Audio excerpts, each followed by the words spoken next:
caritane wong seneng tunggal sak balik wiwitane lungguh jejer saben dinane patah-patah kaya sobe lungguh jejer kono tanggane banjur ngomong mas aku seneng kowe kembang kenongo ngerti gawe loro kembang melati gawe senenging ati kembang kecupung nek diudut marai mendem tau ngudut cilik aku wis tau terus wah sirahe mumet ra jama-jama tenan ayo aneh-aneh kuwi tinimbang burung luwe becik timbang burung malah kaya nganu lagune iki lagu patah-patah ya ora apa-apa karang ciri cengkoke dhewe-dhewe kok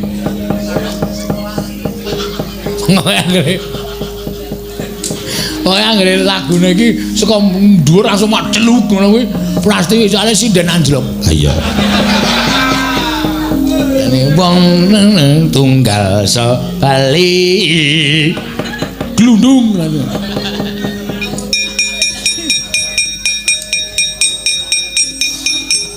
soalnya aku wis ngerti berarti iki nek nembang mesti soalé sak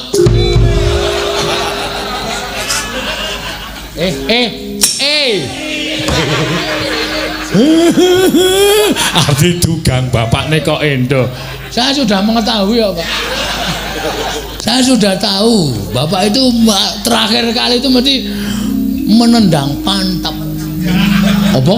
Pantap sing aku nembang kembang lagi apa? Aku Pak wih pancen demit selatatan gareng nembang apik apa gareng? Sinombali Joto nyamat Pak Petro nembang Petro rondo kampung kowe kok kembang rawe iki wong apa ora ana tembang Jawa sing asli sing nganggo gamelan sing apik dirungokke hah sesono anggone nembang purna-purna ajar utuk-utuk kuwi yo penak wadak ora aku kerawan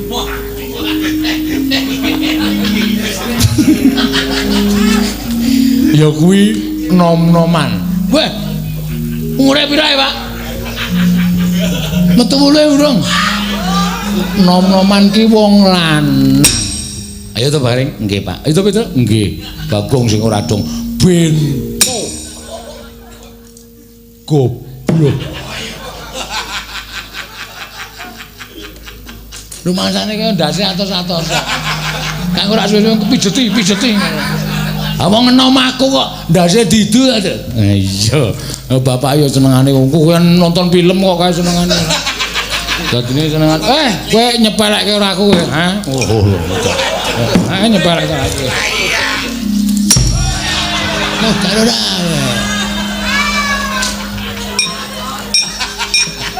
kae kira kok ndelok film sing anggere gelut terus sirahe candak didu lho tok ngono kae lho seneng banget kae saiki mula TV-ne nganggo parabola to bapakku pasang parabola kowe dhuwur kae lho dikai wajan martabak jarene iki iso nyaut ngendi-endi oh cah edan karo wong tuwa kok ngedan-edan ki iso doleren ora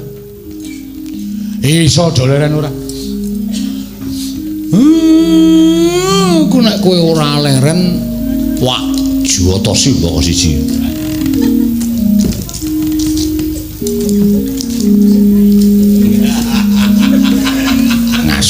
ngaso piye karo wong tuwa ngunekke ngaso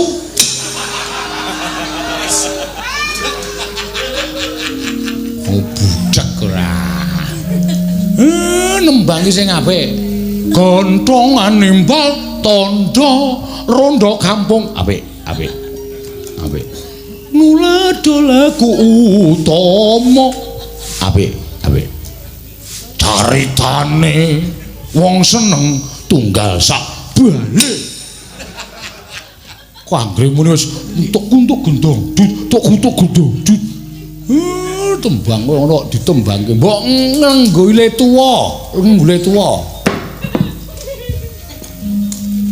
Iki apa Pak Piyayine? Sok tau.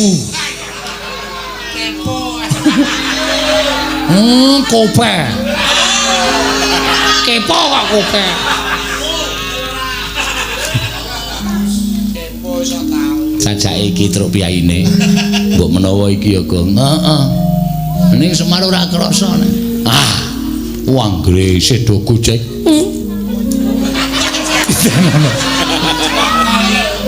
Ajar.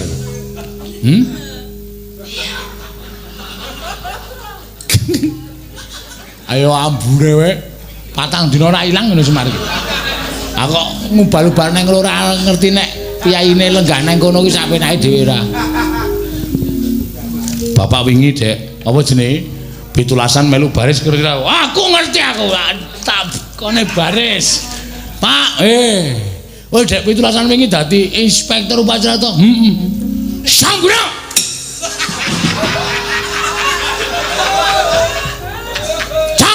Cangkemmu kuwi.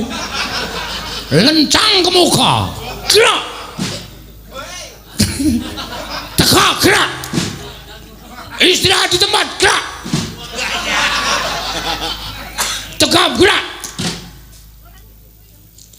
Balik kanan. Gerak.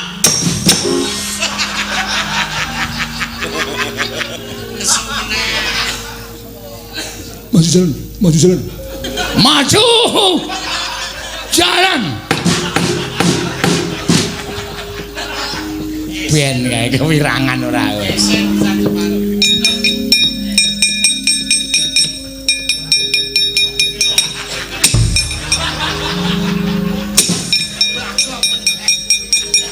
Istirahat di tempat. Gerak. Bagong senengane bebeda wong tuwa ben seneng aku. Nyuwun pangapunten Ndara, Den. Kula ngentut wau sampean pun teng mriku. Wis Kyai. Kula mboten sengaja. Nyuwun pangapunten. Wis dol kok ya. Wis dol cara nderdil iki wis dol. Dadi omong ki ora sengaja. Niki anak-anak kula mboten leren le sami gojek nek mboten kula parani. Sampeyan niku saking pundi, Ndara? Kok larase saya medun ya ora. Embo ya. Aku kuwi saka Kayiwangan Semar. Pindah ya, Truk. Mumet aku wisan. Kula nang kono 5 menit neh vertigo lho, Truk. Aku ya ora kuat e. Duas-dus. Aku arep ngawu-awu Sudarma. Kang Rama sinten? Sinten, Ndara? Ngendikane Kanjeng Ibu, ramaku kuwi Raden Janaka. Wah.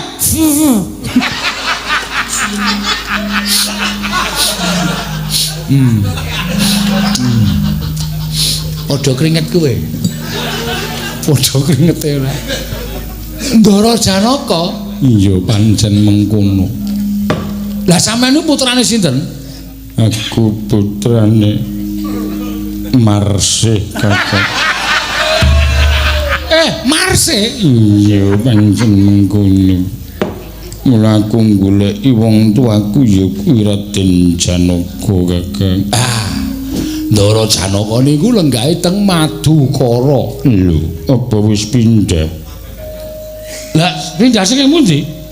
Wingi rak ning Madu Candya. Nek kok nang dikepruki Bagong, kepruki bola-bali kok ya ora kapok ya. Kapok. Ora ngeyeli ra jamak-jamatan. Oh, kowe to reng. Ayo njuk ngapura arang ya. Tak kira nek Semar. Gareng ora sopan. Ah kowe iki ora sopan bola-bali kok. Ora krasa kowe iki padake ora. Ndara, kula jerekaken tindak teng negara Ngamarta supados sak mangke. Arep bares bapak ra iso-iso kae. Supaya mangke gak ketemu kali Kang Rama. Nganti mecucu. Mangke nang mboten gal tindak.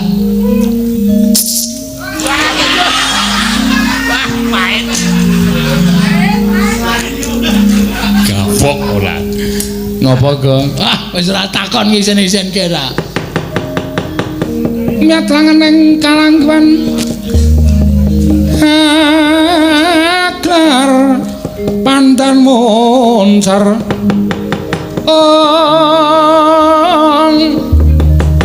tinon ler kakonang surem sorotetan padang kasor lan bacaring purnameng kekono dasare mangsa katiga yen to pancen mengko ayu derekno aku jantraku siwa nayantaka marekaten prayekta smuliris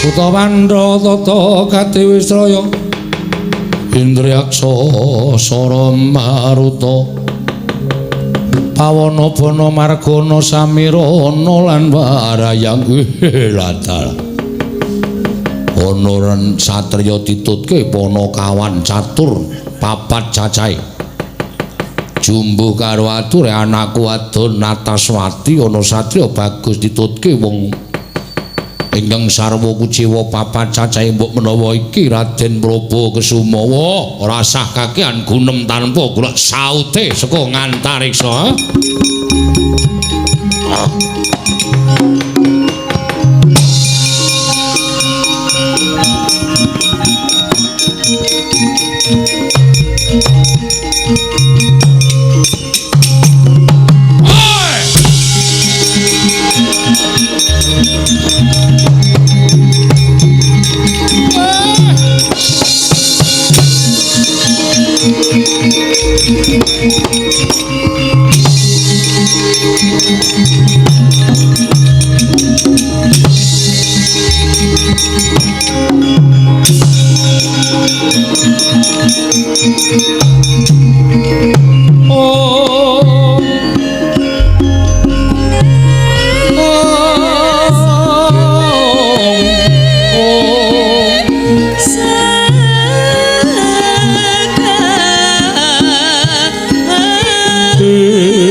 Mas Kunes Lerbos kita ya mas warna ning kusumeng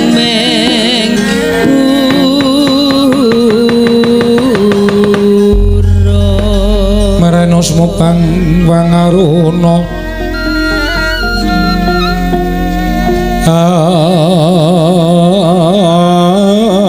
dinetraning uga rapuh sabdaning kokila ring kanikara saketar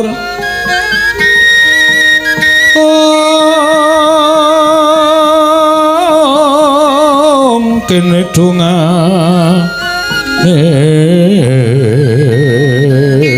engkong ler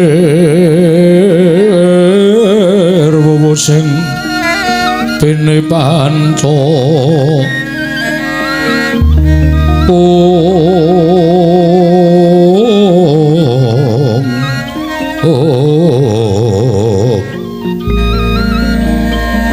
Betok ing ayam wana mrak manguh ing bagagan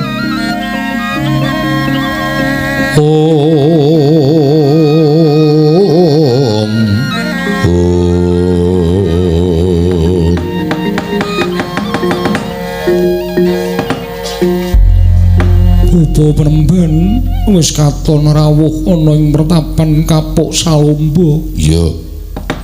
Endi Penemban? Nggone Bapak Sago mboyong marang calon mantumu. Ya calon ingkang bakal ndak unggah-unggahi minangka dadi guru lakiku, Bapak. Aku tak takon karo anakku wedok apa kira-kira wis madhep mantep. Ora madhep sabab apa? Merga yen nganti mengko kuciwa pasuryaning Raden Prabakesuma kowe gelo, kowe mengko dadine ya ora becik lan ora apik. Nalika aku ketemu ning jroning pasumpenan bapa pasuryane bagus tanpa cacat. Setemah aku kapandhuk marang beda ring katresnan Ataswati. Apa bapa Premban? Sing jeneng impen kuwi adat saben geseh karo kahanan kasunyatan. Mula aja banget-banget nggonmu duwe panyokra bawa sarta wewayangan ingkang jumbuh kelawan isen-isening impen. Kamangka saknyatane ora cocok lan ora sak traju karo kasunyatan mengko mundhak gelo atimu. Apa Penemban kok dadak kekalangan nggone paring pangandikan. Janjane Bapak Premban kuwi kasembatan apa ora mboyong calon mantumu Bapak? Yen Bapak Premban ora kasembatan mboyong calon mantumu, Bapak ndak aturi lenggah ana ing pertapan Kapuk Salomba. Aku ingkang bakal ngupaya marang Raden Prabakesuma. Sapa to Bapak sing tok delikake ana ing pepungkuranmu kuwi Bapak Premban? Aja kaya ngono beda marang atine anakmu wadon Ataswati Bapak Premban.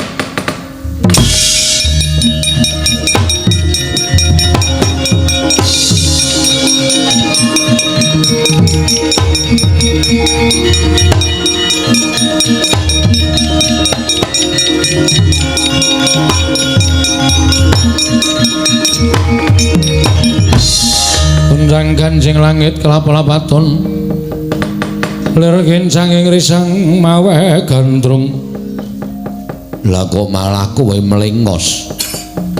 Nuwun sewu Premban, menapa menika ingkang putra pun Ataswati? Inggih Raden, menika anak kula pun Ataswati. Nanging sajaipun anak kula anggenipun gadhahi pepenginan menika tasih molak-malik ketitik panjenengan sareng sumerep dhateng Raden Prabakasuma anak kula tumunten malah malingos. Mbok menawi dite jodho dhawuhipun menawi mekaten kula nyuwun pamit nglajengaken lampah penembahan.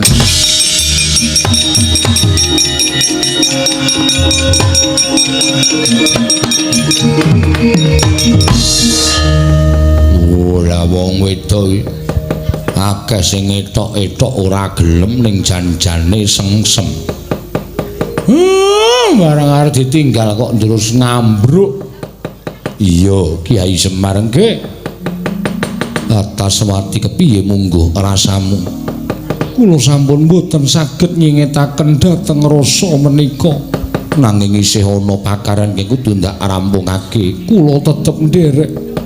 Yen ngono manjinga kalwika. Mbok menawa wis ginaris lamun sira judhu dhawuhing Prabakasuma, aku ora bakal bisa nduwa. Raden, menawi jengandika badhe tedhak dhateng negari Ngamarta, kula namung jurung pamuji mugi-mugi lebda ing karya. Menawi panjenengan kesandung kesrimpeting laku ingkang sajaipun, panjenengan boten saged ngudari piyambak kula aturi matek aji pameling ingkang bapa pun gembung tanpa sirah badhe ambantu dhateng jengandika Raden.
Mikun sang Kanjeng langit kelap-lapaton lir kincanging risang mawe gandrung tara. Nggih.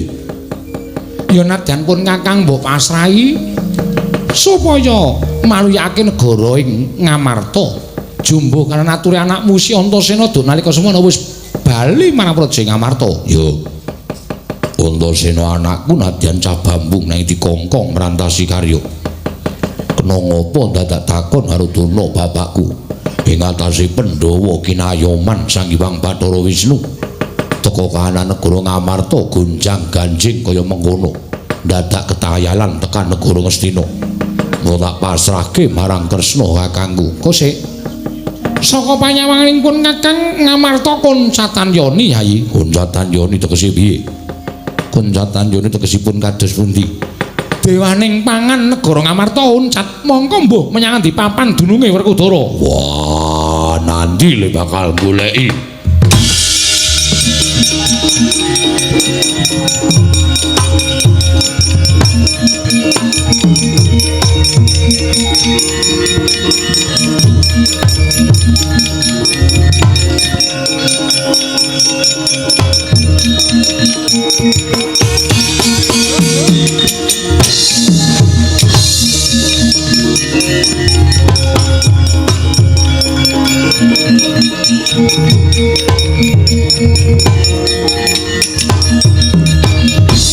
Yata laruta saking kutha Sangkara kula yen namotosa Sang Sri. Lho iki Kakang Semar. Nggih. Lho iki Petra. Lho iki Sinundrawati. Iki Bagong. Mengkaten nggih. Lah kok padha runtung-runtung ngetutke swijining nom-noman iki sapa? Pun Gus mang matur piyambak mengke ndak kula kleru. Nuwun sewu sinuwun. Dipun tepangaken kula menika namipun Prabakasuma. Prabakasuma kasinggihan. Prabakasuma bocah saka ngendi? Kula mandhap saking kayiwangan. Krana kula nampi dawuh pengendikanipun ibu kula supados ngawu-awu Sudarma. Lho, ngawu-awu Sudarma ibumu sapa? Inggih menika Pa Iwang Pikulun Bathari Supraba. Nalika semanten pinanggih kalian Sudarma kula duk nalika kayiwangan geger. Tumuli Sudarma kula dipun dadosaken Nalendra mboten ketang namung tigang kedheping paningal wonten ing Sela Kandha Waru Binangun. Jejuluk Prabu Kaliti menang garwa widodari seketi kurang sawiji. Kalebet Kanjeng Ibu kula.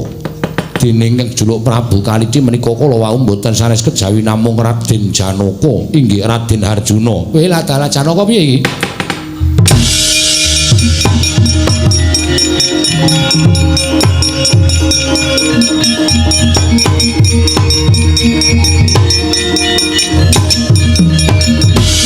Ratmana Sang Arjuna Esmunya kang kamanungsan kasrepan tingkahing mungsuh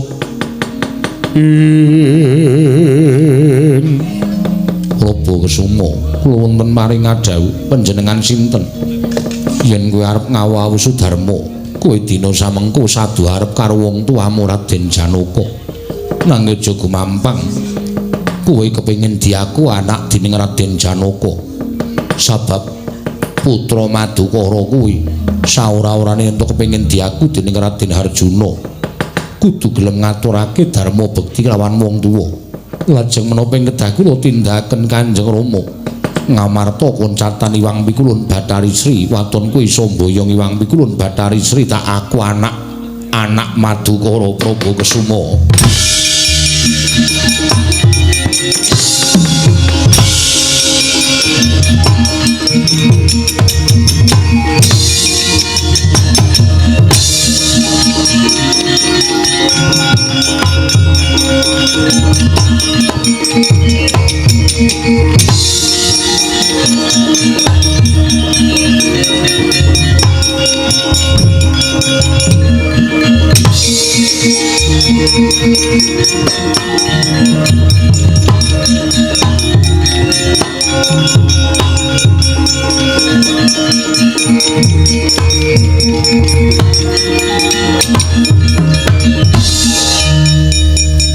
Siwa Semar kula kepiye lakon kang kaya mengkene Kang Raka Kang Wani pancen kaya ngoten nuwun sewu Kang Rama niki pancen sipate kaya ngoten iya aku kudu piye Siwa lah sampeyan rak duwe agul-agul ingkang Rama Mara Sepuh Begawan Gembung tanpa sirah mbok nyuwun pambiyantune sapa ngerti nek iso nglakoni iya Kakang Semar aku tak matek aji pameling nglawuhake Kanjeng Rama Pramban.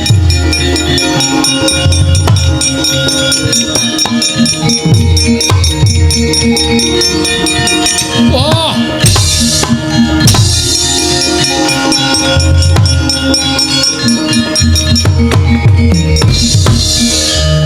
Wonten menapa Raden? Bapa Pramban. Dereng ngantos saged pinanggih kalian tiyang sepuh kula tumunten sakmangke kula pikantuk reruba pepanggil menapa pepanggilipun kula kedah saged ngunduraken Iwang Pikulun Bathari Sri monggo kula mboten mangertos wonten pundi mindraning Iwang Pikulun Bathari Sri Bapa Pramban Pandhita kang kinarya wangsit pindha kumbang ngajaping tawang susuh angin ngendi nggone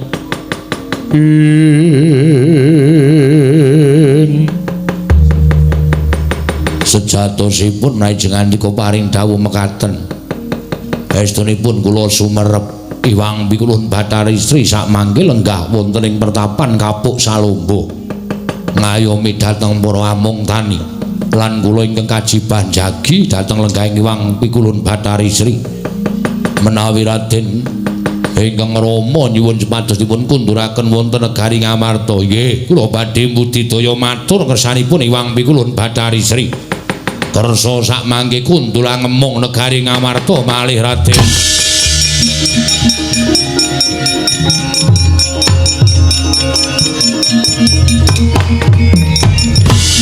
sigro angesti mangsah semedi Sang Begawan Gembung tanpa sirah munjuk atur ngersanipun Sang Iwang Bathari Sri katampi aturipun Sang Begawan Gembung tanpa sirah nalika semanten sigra ngambah dirgantara Iwang Pikulun Bathari Sri kondur wonten negari Ngamarta satemah ical pagebluk katingal katon ijo raya-raya tetandraning negari Ngamarta andadosaken reja sangganing para kawula negari Ngamarta.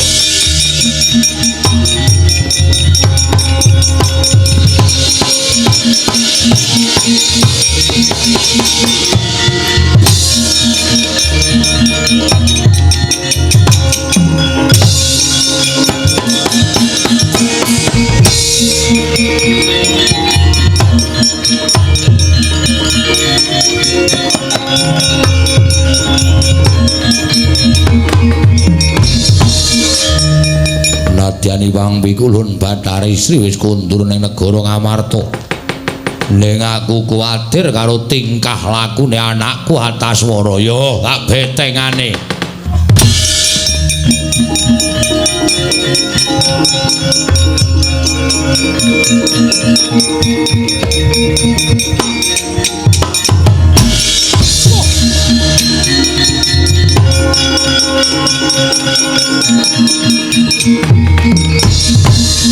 Wong tuwa-tuwa sepupuk brabas.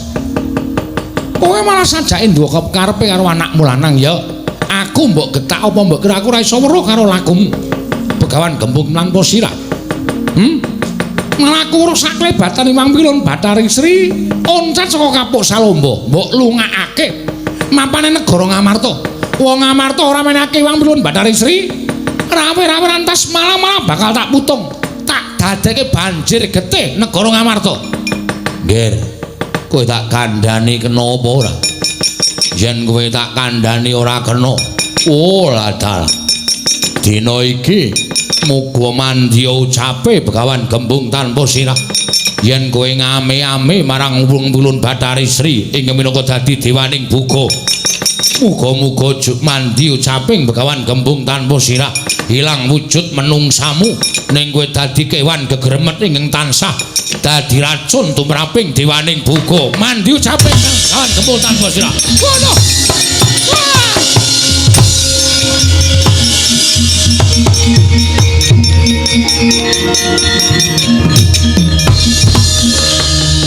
Nganti kaya mendung laku ning walang sangit kedadian saka anakku Antaswara. Yen nganti tak nengke wae mesti dadi ama sing ora becik tumraping tetanduran negara Ngamarta ya. Aku tak salin wujud walang kapa supaya dadi beteng tumraping tetanduran sing mapan ana negara Ngamarta. Wah.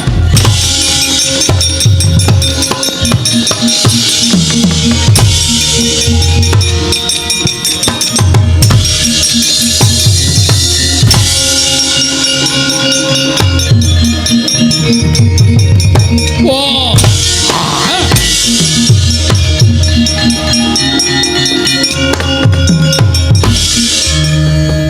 Ratu Gustiku ilang tak kedhepake. Prabu Antaswara sirna margalayu. Oh, ladal iki patihe belakno.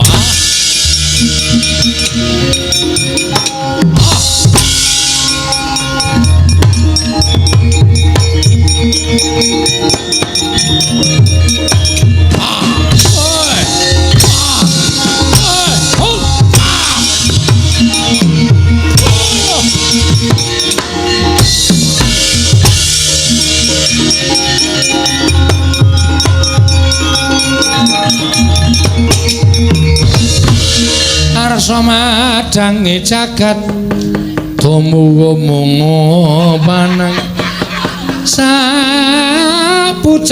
wukir marebak bangsu mirat keneng soroting surya mekalan kunung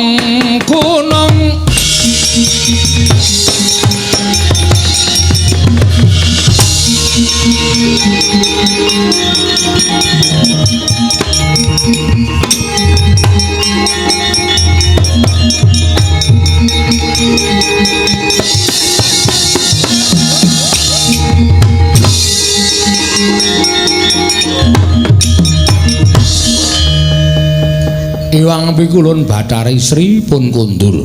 Yo. Ndara Praba Kesuma pun winengku putra dening Ndara Janaka. Ya.